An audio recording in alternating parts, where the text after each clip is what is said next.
Bonjour à tous, dans ce nouvel épisode d'Élémentaire ma Catwoman, je vous parle des escape games, des escape puzzles précisément de Ravensburger. Alors c'est escape puzzle ou exit puzzle, vous les retrouvez sous les deux noms dans les différents magasins. Donc je vous en parle tout de suite.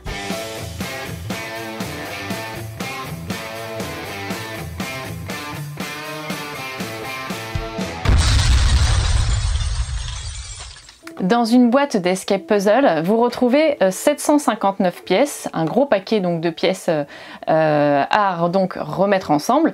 Vous retrouvez une petite notice explicative qui explique le pitch de départ aussi de l'histoire, et puis une enveloppe qu'il faudra ouvrir qu'à la fin.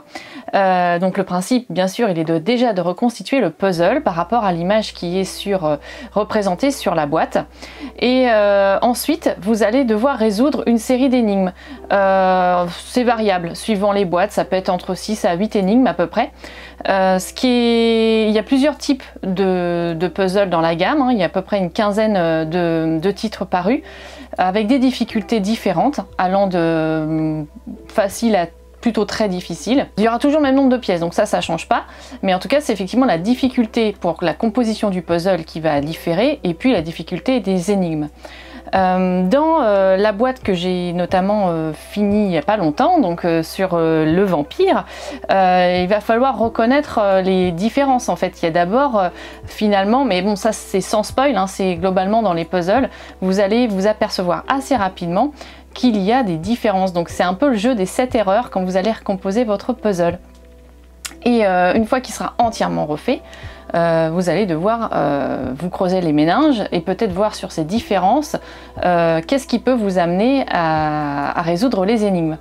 Moi j'ai beaucoup aimé déjà constituer le puzzle en lui-même. Alors ça prend pas mal de temps. Nous on a pris notre temps hein, quand même globalement. On l'a laissé poser, on y revenait de temps en temps. Il était posé sur la table principale de la maison, donc on y revenait de temps en temps. On voyait tiens ça se débloque, on trouvait une pièce miraculeuse et on l'a reposée et ça nous redébloquait pour quelques temps.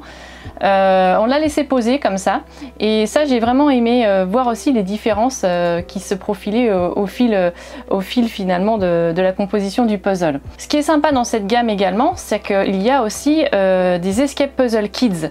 Il en existe environ 6 je crois, donc c'est à partir de 9 ans, et les puzzles sont plus petits puisque c'est à peu près 368 pièces, voilà. Pareil, il y a des niveaux de difficulté avec des univers pour les enfants allant du safari, les pirates, la nuit au musée, le parc d'attractions, voilà. Je vous ai pas dit, pour les adultes, on a plein de thèmes aussi sympas, donc le manoir des vampires, les licornes, le sous-marin, un laboratoire, un atelier de peintre. Voilà, les thèmes sont très variables et les illustrations sont toujours super belles, et ça fait assez mal au cœur à chaque fois de redétruire le puzzle, je trouve, parce que ça mériterait peut-être de le laisser et de l'accrocher pour après inviter les gens à trouver les énigmes. Voilà, bah écoutez, pour moi c'est vraiment une belle découverte, parce que je suis pas très puzzle à la base, mais là j'ai vraiment eu envie de m'y mettre. Voilà, les énigmes, je vous en dis pas trop, il y en a qui sont assez évidentes, d'autres où il a fallu quand même regarder, s'aider de la solution. Parce que, je ne vous ai pas dit, mais il y a un site internet, Escape Puzzle, qui vous permet de retrouver les différents puzzles et les différents indices pour vous aiguiller sur les énigmes à résoudre. Pour moi ça a été indispensable, hein, parce que sinon je serais jamais arrivée au bout des 8 énigmes. Voilà, donc parce que c'était pas si évident que ça. Donc en tout cas, c'était un bon moment, c'est un loisir sur le long terme, parce que voilà, nous on l'a laissé traîner un peu longtemps, mais c'était sympa de s'y remettre de temps en temps. Donc je vous souhaite des bons puzzles, des bonnes énigmes, et alors, tu joues ou quoi ?